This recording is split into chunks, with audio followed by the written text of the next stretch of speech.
Ah, merci. Bon après-midi. C'est un grand plaisir d'être ici à Québec. Je tiens à remercier le Conseil des relations internationales de Montréal et la Fédération des chambres de commerce du Québec de nous avoir réunis aujourd'hui et de me voir si chaleureusement accueillis.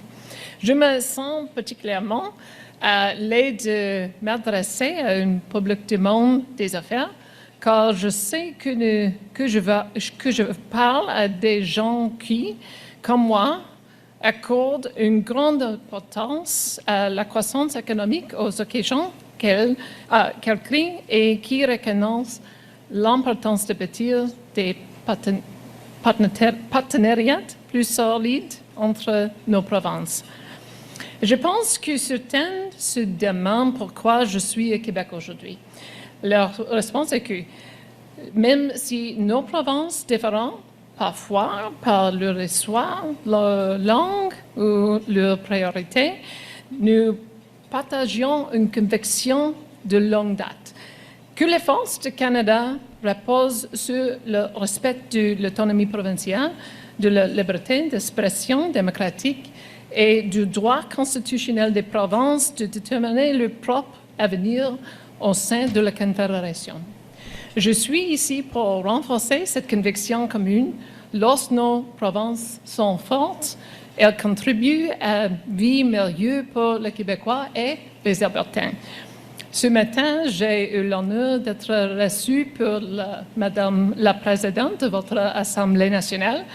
Elle m'a accueilli au cours de votre Parlement, une place emblématique des valeurs démocratiques et de l'identité québécoise.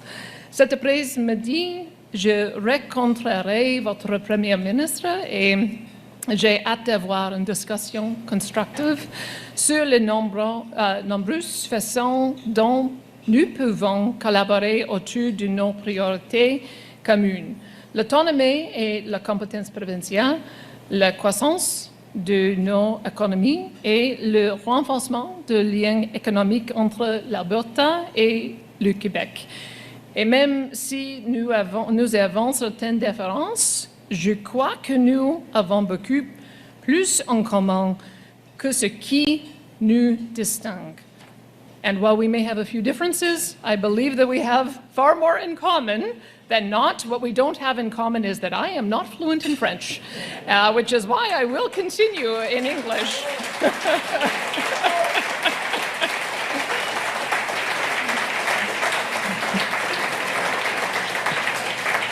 But there is one very critical commonality that I do want to single out, and that is highly relevant to our current moment. And that, my friends, is playoff hockey.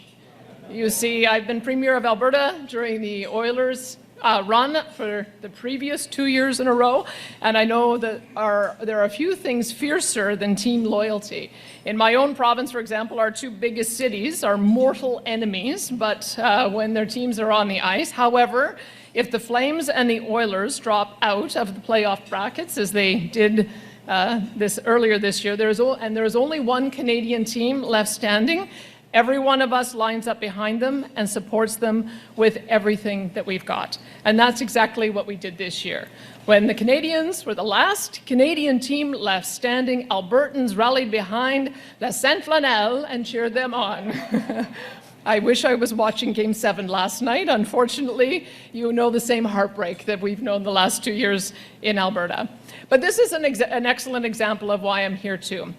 And we hope that you are cheering for us too, not only in hockey, but in the strength of our federation. I'm here to reinforce the Alberta-Quebec relationship to ensure our governments, our economies, and our peoples are building strong, autonomous provinces within a united Canada. Like Quebec, our relationship with the federal government hasn't always been easy. We've both dealt with an Ottawa that has refused to listen to our needs and ignored the constitutional rights of our provinces. But in Alberta, we are paving the way for our province to move forward. We're asserting our jurisdiction where we need to, and we're also negotiating hard with the federal government to ensure that we can break down the obstacles faced by businesses and investors who want to do more business in Alberta. I know that some of those people are in this room today. I met many of you in the reception, and that's why I was proud to sign an historic energy agreement with the federal government, which removes the barriers that were blocking investment in Alberta and will enable us to continue our economic growth for decades to come. And you, as key members of the Quebec business community, are foundational drivers of that relationship and partnership. Your companies, organizations, and associations allow Alberta and Quebec to flourish economically, both individually and together. We as a province are grateful for the work done by those right here in this room to build our alliance to what it is today. But this is only the beginning, and our work is not going to end here. I'm also calling on each of you to help me as we strengthen our relationship between Alberta and Quebec. I actually met a former Air Force personnel from Quebec on the plane, and he proposed that our new alliance can be called Alberbec. I thought Madame Frechette might prefer Queberta, but we'll come up with something. But we should do everything that we can to boost trade ties, partnerships, and collaboration between our two great provinces. Which brings me to another question that many may have, which of course is about the referendum question that I announced a couple of weeks ago. And I know that in Quebec, you're familiar with the use of referenda to consult your citizens on the future course of your province. And I do appreciate this opportunity to share with you my thoughts on this moment in my home province. In Alberta, it's a little bit different. It's not party-led, it's citizen initiative-led. We had a citizen-initiated referenda process that allows for citizens themselves to bring forward important questions for a public vote. And it's designed to ensure that citizens, not politicians and not governments or the courts, have a direct mechanism to have their voices heard on issues they believe that matter to the future of our province. And that process is now playing out before us. Between two opposing petitions, one of approximately 700,000 Albertans have signed on requesting a question on the vote of Alberta's future within Canada. 400,000 signed one petition and 300,000 signed another, including separation from Canada. But this isn't the only important question that Alberta will be considering this October. Albertans will also vote on 9 questions I have put forward, government-initiated questions, dealing with issues of constitutional jurisdiction, immigration. We're very encouraged by Quebec's 1991 Quebec-Canada Accord on Immigration and are looking for a mandate to develop something similar to that, as well as Alberta's relationship with the federal government. And I have made my position very clear on the issue of our future with Canada. I want to strengthen Alberta autonomy within a united Canada. That means that Alberta remains a province within Canada with more autonomy to manage our affairs. And that is how I will vote on staying in Canada in this referendum, and it's also the position of my government and my caucus and my party. However, despite my personal support for remaining in Canada, I do have to respect that hundreds of thousands of Albertans have signed petitions calling for Alberta's future to be decided by Albertans. So we will have the vote.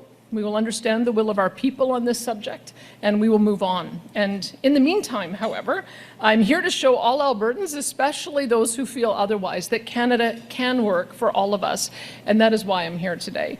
I am here to build new linkages as our two provinces, Alberta and Quebec, Queberta, I guess we're calling it, truly model the ideals our country was built on. In Canada, we chose the decentralized federation model composed of unique and diverse provinces left to govern themselves. And in governing ourselves, we must come together within our federation to build closer ties, understand each other's differences, and play to our strengths. With our powerful economies, both Alberta and Quebec stand to gain so much from working together, forging ahead as partners in this ever-evolving project we call Confederation. There is so much that we can offer each other because our economic strengths complement each other in so many ways. Just a few examples: plastics and other materials produced in Alberta's industrial heartland feed into Quebec's mighty manufacturing industries, which in turn supply machinery and electronics and transportation equipment to heavy industry operating in our province. Then there's agriculture. Alberta's farmers and ranchers supply beef. Last night I had some bison as well from Alberta. Wheat, barley, and canola to firms in Quebec, which feed into your province's incredibly sophisticated agri-food processing sector. Our capacity for scale and your relentless technological innovation adds up to a stronger domestic food supply and a more globally competitive export capacity. And we see lots of other points of connection too, in aerospace and defense, in critical minerals, in liquefied natural gas and clean energy. And with shifting geopolitics, Alberta is keen to collaborate on an east-west energy corridor as discussion about energy, sovereignty, and security become increasingly relevant. This is something I look forward to discussing with Madame Frechette, who expressed her interest in the idea. The list goes on. Alberta and Quebec together have 2 of the 3 centers of excellence in Canada for AI research. Yours is Mila in Montreal, ours is AMI, the Alberta Machine Intelligence Institute in Edmonton, and these in turn lead to conversations about data sovereignty and data centers, and of course, defense. Both of our provinces are key for the defense of North America, not only because of our strategic locations and access to critical materials and supply chains, but also because of the impressive industrial and manufacturing expertise we've each crafted through decades of work. So let me assure you, in Alberta, we want to build on all of these economic connections, and we do want to do a whole lot more business with our friends in Quebec. The way we see it, the net result will be stronger supply chains, jobs, and growth in both of our provinces, and a more resilient national economy that can withstand the pressures in an uncertain world. So I invite every one of you to start or continue investing in Alberta, to forge new and deepening partnerships with businesses operating in our province, and know that I will be encouraging Alberta businesses to do the same, to turn to Quebec and the natural synergies of our economies as they continue to grow and expand. I am looking forward to hearing from National Bank of Canada Chief Economist Stéfane Marion and his insights on the state of the Alberta-Quebec economic relationship as they guide our discussions today. But first, hang on to your ears. One last note on the friendship between Alberta and Quebec. Notre province a été fière de déclarer 2026 l'année de la francophonie et reconnaissance d'une communauté francophone qui façonne l'histoire de l'Alberta depuis plus de 200 années. Cette déclaration s'est accompagnée d'une exposition au Musée royal de l'Alberta qui a permis aux visiteurs de mieux comprendre l'importante contribution des francophones albertains à notre province. Mes amis, le lien entre l'Alberta et le Québec est bien réel. Et il est profondément enraciné dans notre histoire commune et il est aujourd'hui plus fort que jamais. Et je suis fière de continuer à renforcer ce lien ici avec vous tous. It's rooted deep in our shared history. It's just as strong today as it's ever been. I'm proud to build on that connection with all of you. Merci. Thank you.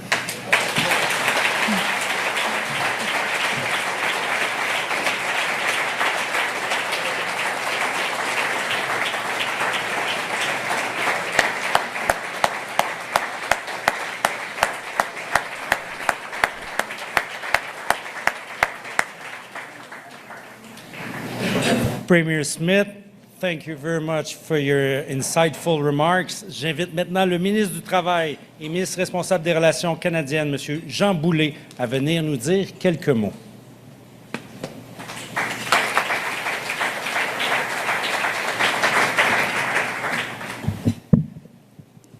Merci à tout le monde.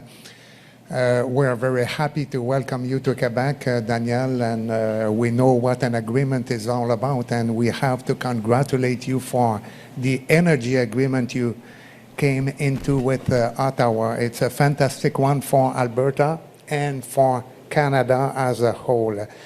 Je veux saluer Olga, qui est PDG, William Georges de Corim, mon collègue André Fortin, qui est député de Pontiac, Anne, la consulate générale aussi des États-Unis. Évidemment, heureux d'être présent. English people are used to telling me that I'm very easy to understand when I speak French, so I'll try to articulate as much as possible. Donc, heureux de la présence de Danielle Smith et de Louise Blais. Je ne sais pas si Louise est avec nous, mais l'Alberta et le Québec sont des partenaires commerciaux de longue date.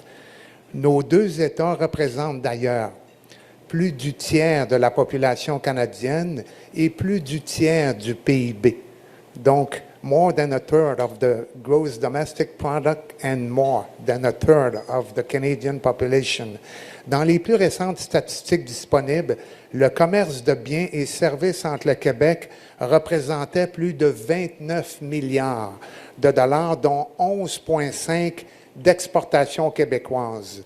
Ces exportations sont dans des secteurs de pointe comme l'aérospatiale, les technologies vertes, les technologies de l'information, la construction et les infrastructures, de même que le transport collectif, l'agroalimentaire, l'énergie, ainsi que les services financiers.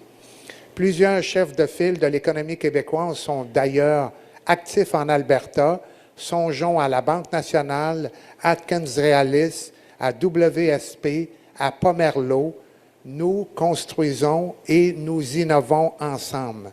Notre relation est plus que commerciale. Elle est cordiale, complémentaire et interdépendante. Nous unissons nos forces pour surmonter les obstacles, notamment la distance géographique qui nous sépare. Et ça donne des résultats concrets au quotidien qui se traduisent en emploi et une compétitivité accrue. À cet égard, je tiens à souligner le rôle que joue l'antenne du Québec à Calgary, établie en 2021 par notre gouvernement dans le développement de liens économiques et institutionnels entre le Québec et l'Alberta. Tous nos indicateurs de performance démontrent à quel point cette décision de s'implanter sur le terrain fut judicieuse. Il est primordial d'entretenir ces relations, de continuer à développer l'axe commercial majeur et structurant pour nos deux États. Madame Smith, votre présence au Québec est une démonstration sincère de l'importance que vous accordez à la relation Québec-Alberta. La situation géopolitique actuelle est mondialement instable, mais le Québec et l'Alberta peuvent compter l'un sur l'autre pour maintenir des échanges commerciaux réguliers et gagnant-gagnant. Je souligne aussi la grande implication du Conseil des relations internationales de Montréal, le CORIM, qui contribue à établir des relations étroites entre le Québec et ses différents partenaires internationaux, dont l'Alberta. Merci aux organisateurs de ce dîner-conférence. Merci de m'avoir permis de prendre la parole. Madame Smith, Mesdames et Messieurs, je vous souhaite un bon dîner et des échanges fructueux. Merci. Bonne journée.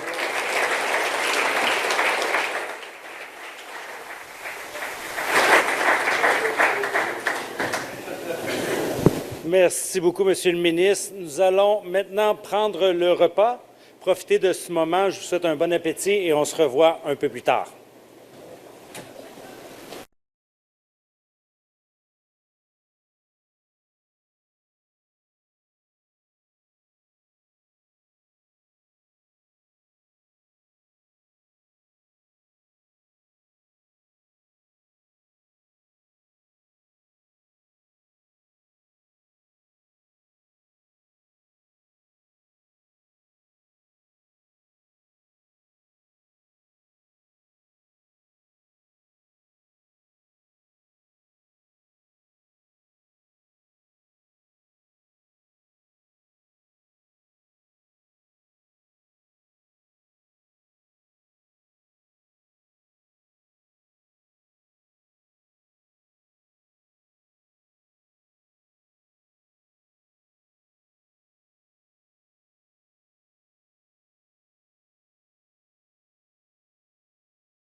à un niveau que nous n'avons jamais vu par le passé. Now, for those that are wondering how long the Strait of Hormuz will be shut, I'm using Polymarket. There's only a 19% probability that the Strait of Hormuz will be reopened by the end of this month, 39% by the end of July. Ça va faire 6 mois que la chaîne d'approvisionnement est impactée en juillet. And by December, 76% only. For those of you that think this is a very low probability, you're disappointed, let me cheer you up. It's a higher probability than Alberta separating from Canada by the end of this year, according to Polymarket. Well, that's the cyclical aspect of my presentation. Parlons des choses sérieuses. Parlons de la citation populaire du premier ministre Carney à l'effet que let me be direct, we're in the midst of a rupture, not transition. C'est un point de rupture, non transition. Est-ce que ça vous inquiète? La question est intéressante. Prenez-le de la position canadienne, prenez-le de la position européenne ou prenez-le de la position américaine. Rupture was the desired policy from the American perspective from Washington for the past 6 to 7 years. It's not a Donald Trump story. It started before that. Why is that? Because the Americans are freaking out. There are two ways to project powers in the real economy. You can use your military might, ou vous utilisez la force de votre secteur manufacturier, qui est une façon de projeter la puissance, n'est-ce pas? If you need me in your supply chain, that's my way of projecting power. Donc, en 2000, remarquez que la carte est bleue. Les Américains représentaient le principal partenaire commercial de la planète. Fast forward to 2024, la Chine a grossi son complexe industriel de 13 fois. China has become the main trading partner of most countries around the world. So transition was not an option. This is not palatable for the Americans. I say that's one way to project power. So they want to rebuild their industrial base.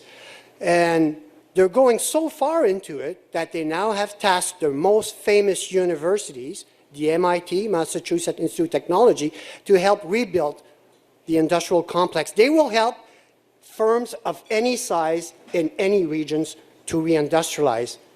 Wow!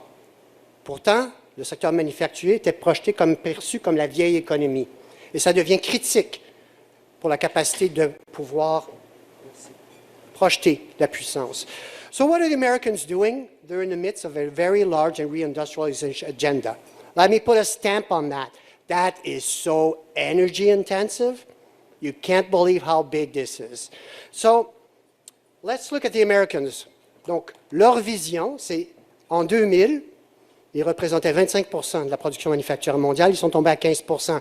La Chine est passée de 8 à 32%. Jamais dans l'histoire moderne, sauf après la Seconde Guerre mondiale, has a country accounted for so much of the global supply chains. So the Americans want to reindustrialize, they want to do it fast. Donc, on déploie l'intelligence artificielle. The 4 largest AI hyperscalers this year will spend $800 billion. That's 2.1% of GDP. C'est une révolution industrielle. C'est quand la dernière fois qu'on a vu le secteur privé dépenser 2,1% du PIB dans un concept? Il y a 200 ans. So the last time the Americans spent 2.1% of GDP on a concept for the private sector, you have to go back to 1850, 1859, where the Americans were building the railroad network. You thought Internet was big? Let me correct you. L'Internet, c'était 0,8% du PIB. Donc, 2,1% du PIB, c'est un choc extraordinaire. Mais pour faire une révolution industrielle, à déployer la réindustrialisation et l'intelligence artificielle, what do I need? An old technology called electricity. You cannot reindustrialize without power. And we've been complacent in North America and Europe over all these years. We haven't built the electricity grid, alors que les Chinois ont maintenant une grille électrique, une capacité électrique qui est plus imposante que celle des États-Unis et de l'Europe combinée. You understand how big this is, right? The Americans want to reindustrialize, but they are having issues with electricity supply. And if your grid is not performing as it should, because China has a big grid, obviously their electricity prices in the U.S. are 50% larger than China's. There's only one country in the world that can compete with China electricity prices right now. C'est le pays qui est en rouge, c'est le Canada. But until recently, we could not exploit this comparative advantage. And 2 weeks ago or 3 weeks ago, something very important happened in Canada. We'll speak to that later. But from the American perspective, they can't compete with China on electricity prices. Et en même temps, la Chine ne veut pas perdre son avance ou son retard par rapport au déploiement de l'intelligence artificielle. Donc, ce que la stratégie chinoise, c'est d'utiliser un modèle open source. No one thought that a communist regime would use an open source model to develop AI, but that's how China is keeping up with the Jonases, keeping up with the US in terms of the performance of their AI systems. And you can see that the 32% gap has vanished. Donc, l'écart entre la performance des modèles d'intelligence artificielle chinois s'est réduit. Et comme le prix de l'électricité est plus abordable qu'aux États-Unis, qu'est-ce qui se passe? Ben, ils sont capables de déployer le AI à 1/7 du coût des Américains. So again, you're the Americans, you're freaking out. You want to rebuild your industrial sector. You don't want to lose the advance on China, and you want to take market share from their industrial complex that accounts for 30% of global manufacturing. So Washington knows they will never compete. They can't compete on prices right now, and they have to rebuild. Donc, qu'est-ce qu'on fait aux États-Unis? Pour la première fois depuis la chute du mur de Berlin, nous avons une intervention, un interventionniste américain comme jamais dans l'histoire moderne. So the Americans are on a shopping spree. In order to rebuild their industrial base, they will decide that you are critical for the supply chain, and they will guarantee you a floor price. So they're protecting the profit margins of corporations or industries that they deem to be of national security. And you can see the size of their portfolio there on the right, their building. Je vous assure que la Banque nationale ne fait pas partie du portefeuille du gouvernement américain pour le moment, but that's a big deal. And if you're going to build a portfolio of this magnitude, it's going to cost you a pretty penny. Et les déficits américains, déficits budgétaires, vont demeurer astronomiques pour encore plusieurs années. Et comme les Américains n'ont plus les moyens de défendre la planète, see, they can't defend us all anymore. There's a financial constraint. Everybody's trying to rebuild their electrical grid, their military sector. That means everybody's spending at the same time, which means that you have governments indebtedness, which means rising interest rates across the planet. La bonne nouvelle, c'est que les taux canadiens demeurent en deçà des taux américains. Et nous devrons être extrêmement disciplinés. We can't keep up. We cannot afford in this country to run deficits at the federal level that exceed 3% of GDP. So I'm giving them a little bit of leeway, but not too much. Why? Because 40% of federal government debt is owned by foreigners. I disappoint them by deploying policies that are not structuring for the economy. I might get a run on the Canadian dollar and on Canadian bonds. I don't want that. So what's the solution? Ottawa needs revenues that can keep deficits below 3%. This is our financial constraint. J'ai besoin de revenus gouvernementaux qui puissent m'aider à stabiliser mon PIB. These are things that the politicians don't like to speak to, but the financial constraint is very real from a Canadian perspective. So the question is, how do we get to a better place, right? And right now, it's not very comfortable because we haven't seen GDP growth in this country, or we've seen actually negative growth on a year-over-year basis. So there's a decoupling there. Est-ce que je vais vous dire qu'on est en récession? Je pense qu'il est trop tôt pour l'affirmer, but let me tell you something. It's hard to grow your economy when your population is declining for the first time in Canadian history. So going back to 1867, called Confederation, we've never had a declining population in Canadian history. Even during World War I and World War II, our population was growing. So what's happening in 2025? We're obviously not killing anyone, mais nous avons une révision en profondeur de la politique d'immigration. Donc, dans un contexte comme cela, il est évident que la croissance économique sera plus faible. Cela étant dit, ne soyons pas complaisants. And the immigration policy will be readjusted and we'll get positive growth. But let's not be fooled here. Demographics alone does not explain our weakness. If you look on the GDP per capita perspective, we've been stalling in this country for the past decade, and we've created a 20% gap versus the US in terms of growth. Now, who are we going to blame for this? Well, I can blame a lot of people if you want, but let's start by blaming ourselves. Un tiers de l'écart de performance entre le Canada et des États-Unis vient des barrières interprovinciales. If we were to eradicate these provincial trade barriers, I would give you a 7% boost on a per capita GDP basis. So 1/3 of our lagging performance to the U.S. is homegrown. Now, I brought a pen, puis un petit carton ici. Let's write an MOU. And I've designed a memo, I've drafted an MOU for Mr. Boulet and Mrs. Smith to probably look at it and try to abolish this ridiculous gap that is homegrown. So I can take care of 1/3 of the gap this afternoon with Mr. Boulet and Mrs. Smith if you want. But I've got 2/3 of the gap that needs to be eradicated there. And that speaks to the fact that we haven't had non-residential business investment in this country for over a decade, which is unprecedented. Donc ça, c'est la vision nationale, pas d'investissement des entreprises depuis maintenant une dizaine d'années. Mais si on gruge un petit peu plus de tout ça, le niveau national masque the atrophy, the industrial implosion of our manufacturing sector. And that's a big deal. Investment in Canada's manufacturing sector now is no higher than it was in 1990. Compare that with investment in the U.S., and I told you before, the Americans are freaking out that their industrial sector is too small. So if you look, no investment means no GDP growth, and our manufacturing sector has been in recession for 3 years. When did Donald Trump come to power? Correct me if I'm wrong, but it wasn't 3 years ago, right? So that's a big deal. Pourquoi?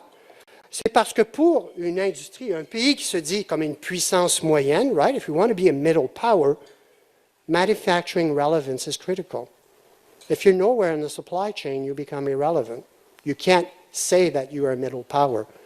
So we need to rebuild that because I will not tolerate what we've done to ourselves over the past 20 years, because what we've done to ourselves is we shrunk our manufacturing sector to the point where our manufacturing sector is smaller than Ireland's. Donc la population en Irlande, c'est 5 millions d'habitants, 41 millions d'habitants au Canada. Comme vous ne réagissez pas, j'ai pensé que j'allais vous le présenter d'une autre façon. So back in 2000, the manufacturing sector in Ontario was represented $83 billion in terms of GDP. Quebec was at 48, Ireland at 44. Fast forward to 2025. Monsieur Boulet, I told you I'd make you cry today.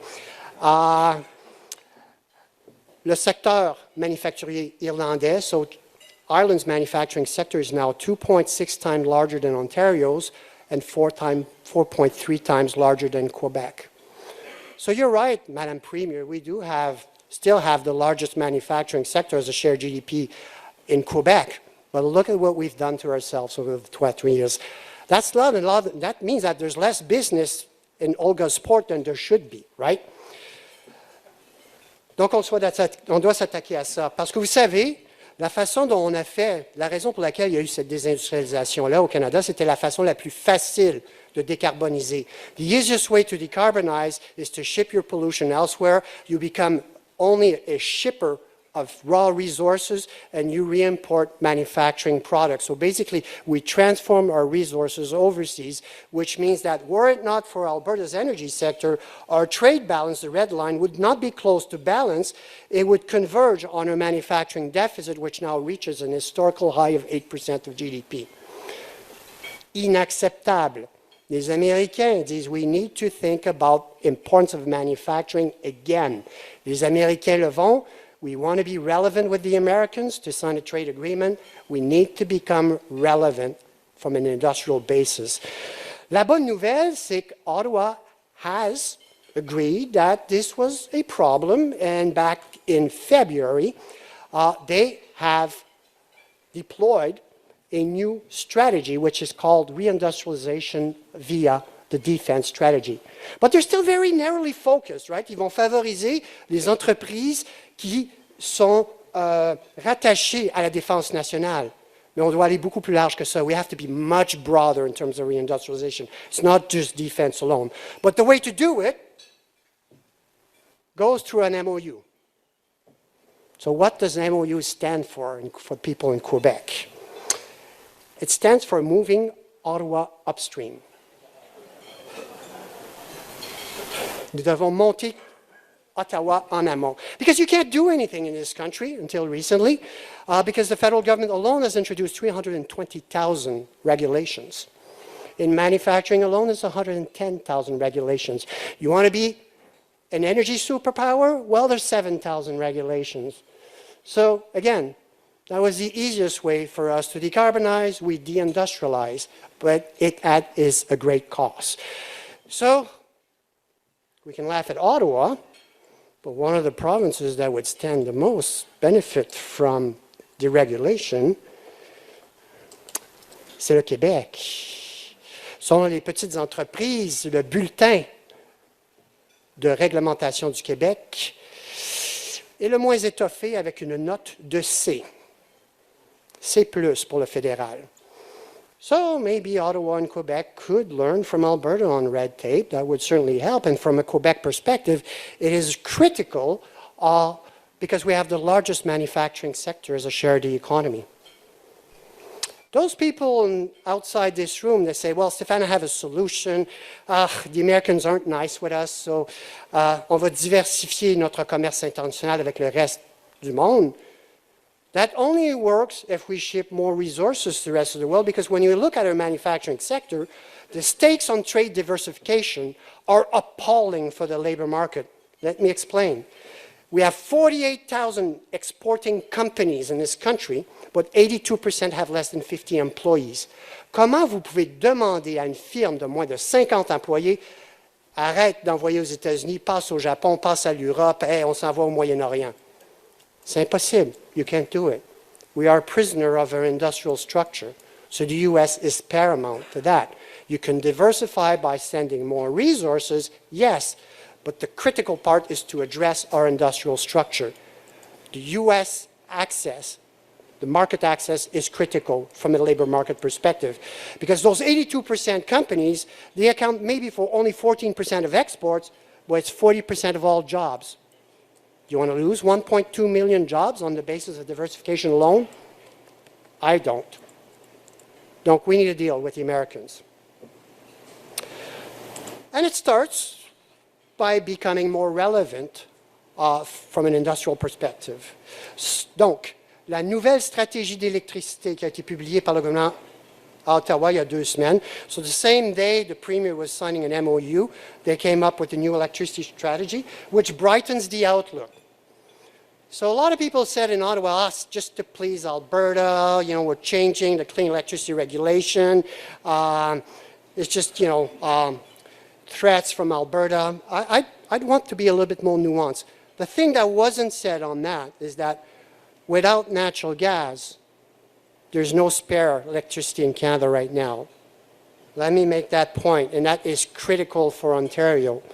Donc, pour la première fois de son histoire, l'Ontario, maintenant, dépend autant du gaz naturel, où le gaz naturel supplante l'hydroélectricité comme deuxième source de génération d'électricité en Ontario.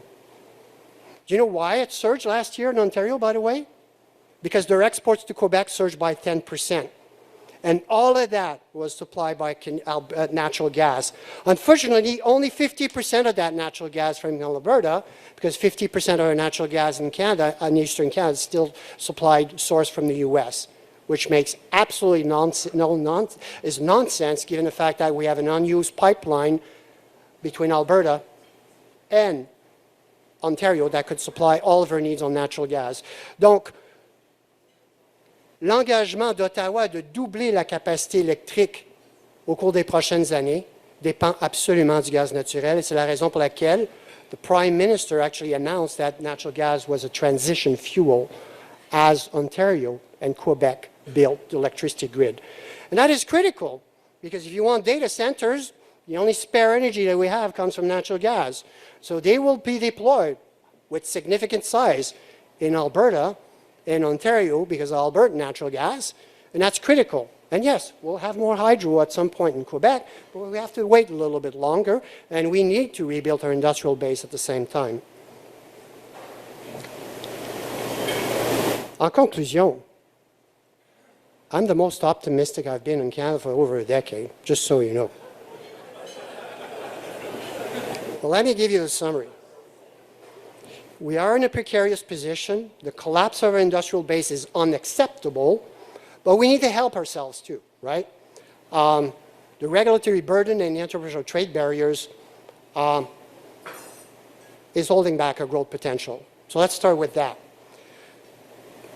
People that say that Canada's resource base is a legacy sector, I would say it's not a legacy sector. It's a middle power asset in a more uncertain world.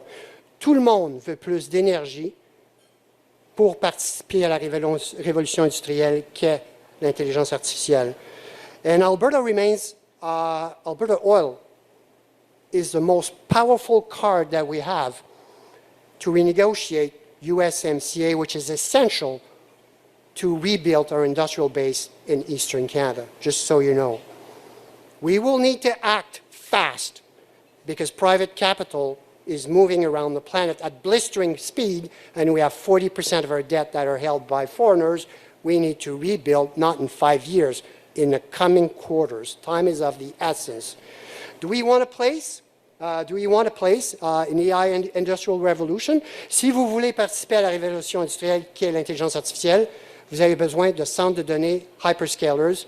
Ils ne sont disponibles pour le moment qu'en Alberta, potentiellement. They need to be built. They will be available in Alberta, but there's none that exists right now in Canada, so we have to do that. But it's the way we will capture the AI rent that I want to address. And no one, to my knowledge so far, has presented a credible plan for that. The Americans want their universities to be involved to reindustrialize. On doit faire la même chose au Canada. Le secteur de l'éducation doit s'immiscer dans le processus de déploiement de l'intelligence artificielle pour aider nos petites et moyennes entreprises en même temps. We need compute power to help our SMEs to remain competitive in the type of world that we're looking at right now. And I would say that Quebec and Alberta's education system, and the Premier alluded to some of that before, can work together to help that bridge that productivity gap. The compute power might come from Alberta, but we need to negotiate to reserve this compute power to help us have a more productive industrial base. In conclusion, a pledge to reindustrialization is a pledge to Canadian regions and to Canadian unity. And that's key to making Canada investable again. Merci beaucoup.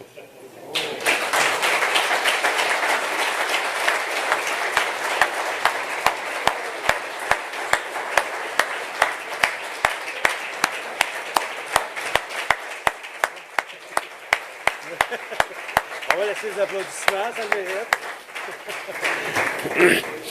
Monsieur Marion, comme toujours, des analyses éclairantes, des commentaires percutants. Et pour creuser davantage ces questions, j'invite maintenant sur scène à rejoindre Monsieur Marion, Mme Olga Farman et la première ministre d'Alberta, Mme Danielle Smith.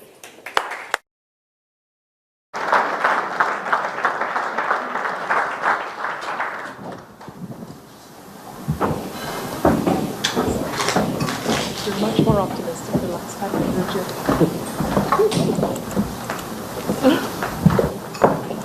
So, pendant qu'on démonte la scène, chers invités, bienvenue. C'est un plaisir de vous retrouver. Monsieur Boulet, je vous salue puis je vous embrasse. Je sais que vous allez revenir. Ciao, ciao, aucun problème. À tout de suite. Alors, écoutez, Mr. Furry, it's such a pleasure to have you with us at Port of Quebec. Chers invités, distingués invités, c'est un plaisir de vous accueillir. L'entrevue va se faire en anglais avec votre permission. Madame Premier, it's such a pleasure and an honor to welcome you today at the Port of Quebec. Thank you for joining us at a location that speaks directly to the real economy, as we just said, trade, and openness to the world, as we also mentioned. Monsieur Marion, welcome to you as well. You were great, by the way. That's the first time I see you. We love you here. Your presence brings a concrete perspective to this discussion, especially since you have been living in Alberta. I thought you were with us, but for the last 4 years. So the current context is leading us to look at the ties between the provinces in a new light. Businesses are seeking greater stability, greater predictability, and more efficient ways to move capital, goods, and projects. It is in this spirit that I propose this conversation between us to examine whether the real synergies lie between Quebec and Alberta and what they enable us to achieve in concrete terms for the business community and political community in Quebec. If you don't mind, let's start with the issue of collaboration between Quebec and Alberta. So today there's a lot of talk about collaboration between the provinces, and it is obviously, as you mentioned, not a coincidence. The economic landscape has changed, trade tensions, supply chain pressures, and we discussed that together this morning, and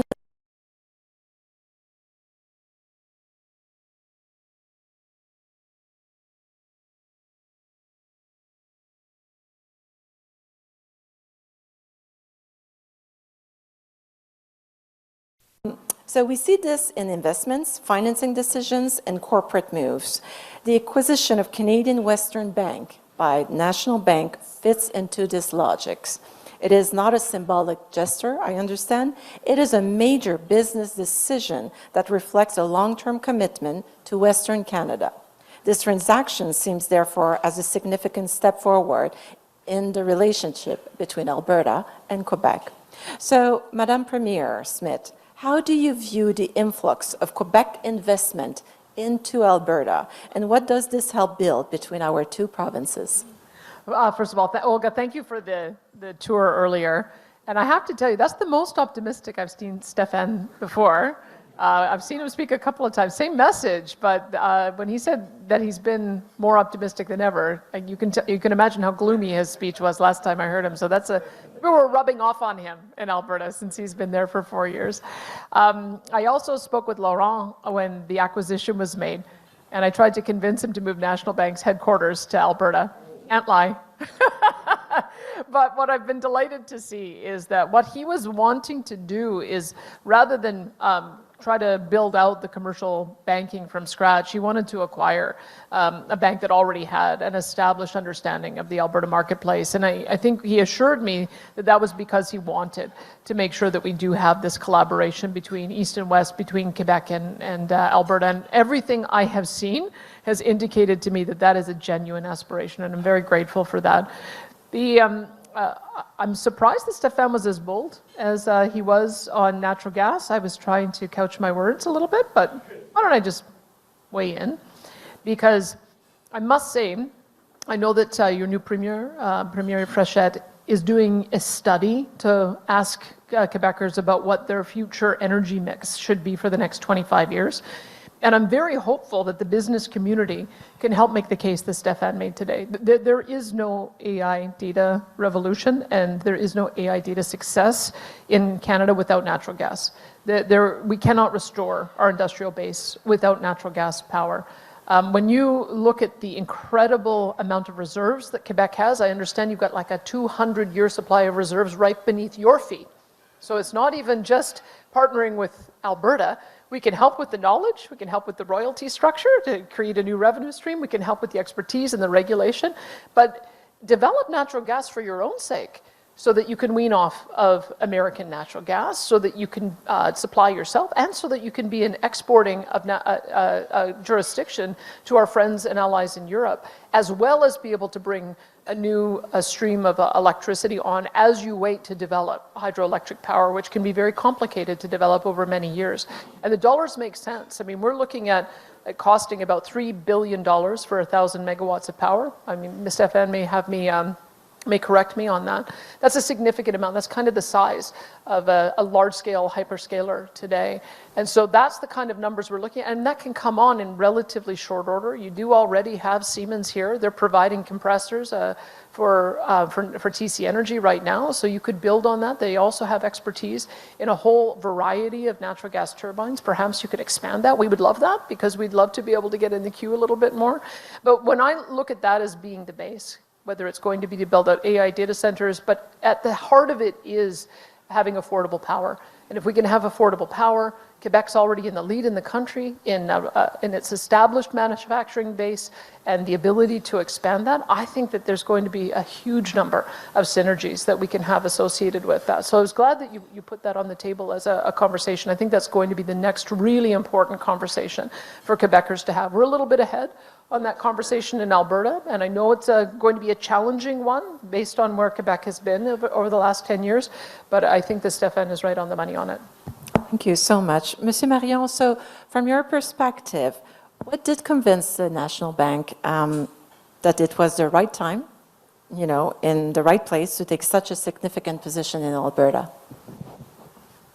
Donc, pour les gens de Québec, vous ne serez pas surpris, la Banque nationale origine en 1859 sur la rue Saint-Pierre. So we knew from the get-go that outside Montreal, Quebec and Alberta have many similarities culturally. Think about it. After Stampede, we have the second largest rodeo in the country, 500,000 to 600,000 people in Saint-Tite. The boot selection is to die for a premier, Yeah, and second of all, we tend to be a little bit more suspicious of Ottawa. And third, we're prone to use the word referendum a little bit more often than others. So based on that, I mean, this was not uncharted territory, but more seriously, Olga, we pride ourselves as being in the bank of entrepreneurs. So we knew that the entrepreneurial vibe in Alberta is very well developed. You saw my the marks there on the regulatory environment. So again, it made a lot of sense for us. And in your view, Monsieur Marion, what can Quebec learn from Alberta?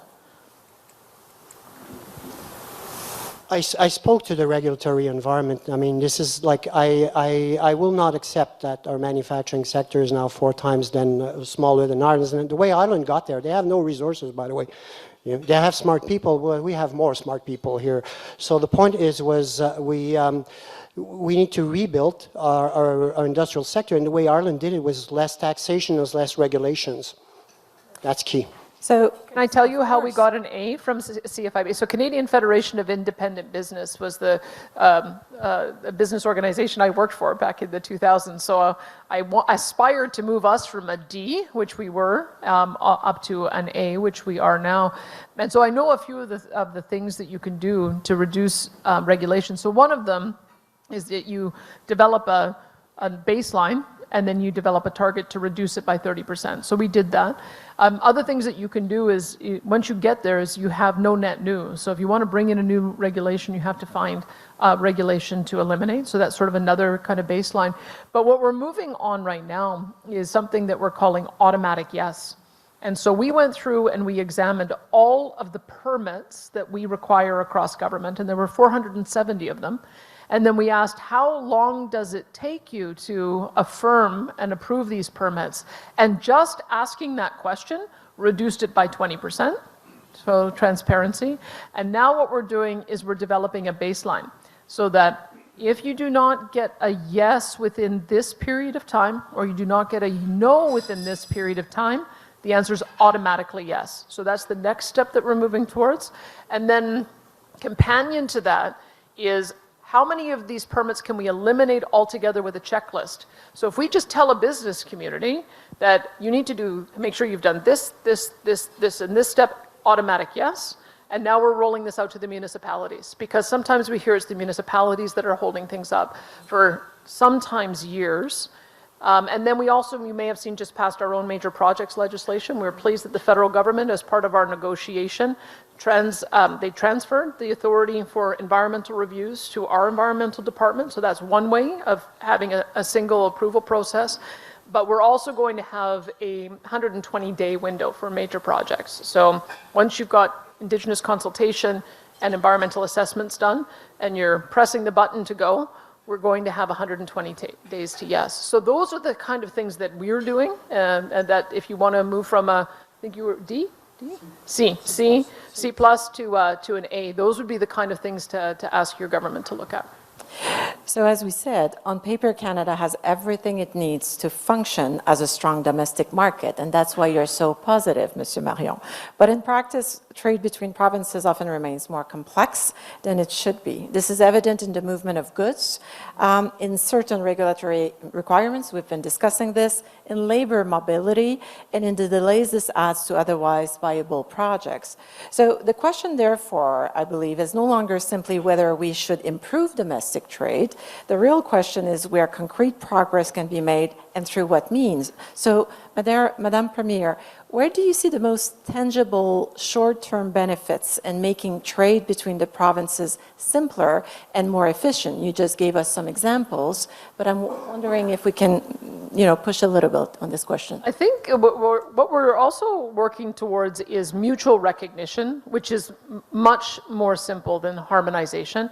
If you want to try to harmonize the hundreds of thousands of regulations, it's like a weed whacking exercise that just when you fix 10 over here, another 100 have grown up over here, so you're not going to be able to do it that way. So if we recognize, it's a little more complicated with Quebec because of the French language, but let's just assume that if you are qualified to be a dental technician in Quebec, you should be able to be a dental technician in Alberta, and vice versa. And so we have about 7 professions that we still have some protections around, but the rest you can seamlessly move from a labor point of view across the country. I think, again, it's a little more complicated because of the French language requirement here, so there's maybe a little bit more work that has to be done on that, but I'll maybe let Stéfane answer that part. The other one is goods movement. And trucking is one of the biggest ones. We developed a trade investment and labor mobility agreement between BC and Alberta.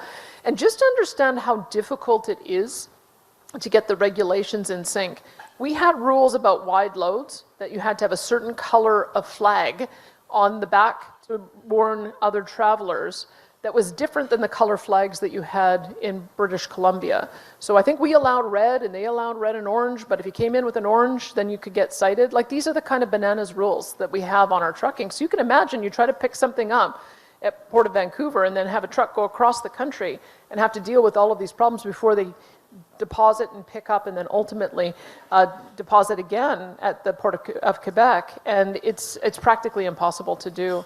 And yet, trucking can be one of the most cost-effective ways of moving goods if we would allow it. I also just found out that Port of Vancouver only accepts trucks that have generated from within British Columbia, is what I'm told. That they won't, we have we have an Indigenous business that wants to export Timothy hay, and they can't get it picked up from their farm and get it dropped off in Port of Vancouver, so they have to use rail, which is twice as expensive. So I asked Olga if we've got the same problem in Quebec, and we don't know, but we're going to look into that and see if we do. We don't know. Do we know? No, Patrick does not. But those are really difficult issues because it goes to some protectionism, it goes to labor agreements, it goes to making sure that you're supporting your local industry, there's more competition. Those are some of the issues. There's insurance issues, there's all kinds of complication. But I think if we could figure out how to get a truck from Port of Vancouver to Port of Quebec and do it seamlessly, I think that will be a huge victory for our country. Thank you. Monsieur Marion, so from that perspective, and especially this perspective of a major institution operating across the country, what would most help businesses move more freely, invest more effectively from one province to another? We just heard some examples, so on your perspective. Let me build on what the Premier is saying. So when you have a shrinking industrial base, you tend to become or remain protective, right? So you want to let down these barriers. I haven't seen a politician here commit to doubling the size of our industrial sector the way Ireland did, right? Maybe we'll hear it the first time today. But if you were to do that, if you commit to rebuild your industrial base, which is critical from a middle power perspective if you want to project power, then I create more traffic for you, Olga, in the Port of Quebec. Then if we grow, you become less defensive because you try to seize the opportunities that exist between some of the provinces. But when you're shrinking, you try to protect what you have left. And that's the problem. That's the shrinkage of our industrial base, the implosion that we witnessed over the past decades is probably a good explanation of what's happening right now. I've already committed to doubling our oil and gas production, so I will commit to helping Quebec develop its, doubling its industrial capacity, and we will buy more manufactured goods from Quebec as we have. I learned from, I think, the Chambers of Commerce that we already have $29 billion worth of trade between our two provinces. We buy 11 billion, which means you, oh, is this the right? Yeah, which means you buy 17 billion. So we've got a trade imbalance there. So we need to buy more. So I encourage you to do more industrial development, more manufacturing, so that we can continue to grow our economy. It's been a wonderful partnership, and I think we could expand it. So we've talked about collaboration, but for these exchanges to truly work, we must also discuss the infrastructure that makes them possible. And obviously here at the Port of Quebec, it is a strategic asset for Canada. The port handles an average of 28 million tons of cargo per year, valued at $15 billion just for this city. It offers year-round deep water access with high predictability. So what we're seeing today is a shift in business needs. They are looking less for a single optional route and more for several reliable options, as you mentioned. The balanced costs, lead times, operational reliability, and market access. So in this context, the quality of access points becomes a competitive factor in its own right. So, Madame Premier, when you look at the needs of Alberta businesses today, what matters most in their ability to reach their markets efficiently and reliably? Well, let me first talk about our Western Premiers Conference that we had last week, and then I'll transition to what I learned today. So our Western Premiers are looking at the West as a really powerful economic trading bloc, and we've developed a ports-to-ports-to-ports strategy looking at Vancouver, Prince Rupert, that's sort of similar distance between Montreal and Quebec, and similar, it sounds like trade flows. Grays Bay, which is going to be very important for Arctic security. So we're looking at dual use of having economic as well as defense up there. And then Churchill, or slightly south. Churchill's in a really important polar bear tourism excursion, so we might need to go down to Port Nelson. But all of the premiers, regardless of political perspective, have committed to creating an economic corridor. And so what that allows us to do is exactly as I was describing, picking up in Port of Prince Rupert and then being able to go seamlessly through and then ultimately ship out of Churchill with icebreakers. We can come up and over and serve the ports down the east coast of Canada, and we can also go on to Europe. That's the conversation we're having in the West. We're well advanced in it. We're supporting each other. And part of the reason we're doing that is because if we orient to Asia, we're only 8 to 10 days to get to Asia. We have a massive advantage. When the Americans have to go down through the Gulf, it takes 20 to 25 days. So that is the reason why we've been focused to the West. However, I was delighted to see that Suncor and Valero and Glencore all ship products generating in Alberta, either up here to be used here or internationally to Europe. So I look at Quebec and Montreal as being our gateways to Europe in the same way that Vancouver and Prince Rupert are our gateways to Asia. And so realizing the incredible capacity we have here, it just seems like it's maybe an atrophied opportunity, but one that I think we can revitalize, and especially with the growth that you're planning for the Quebec port, I think it's going to be very exciting to work with you on that. Thank you. Monsieur Marion, so from the perspective of businesses and investors, what criteria today makes a market access point truly competitive? That's interesting, but before I answer that, Premier, promise me you'll keep, I know you want to ship more energy, promise me you'll keep some for domestic usage so I can rebuild my industrial sector here.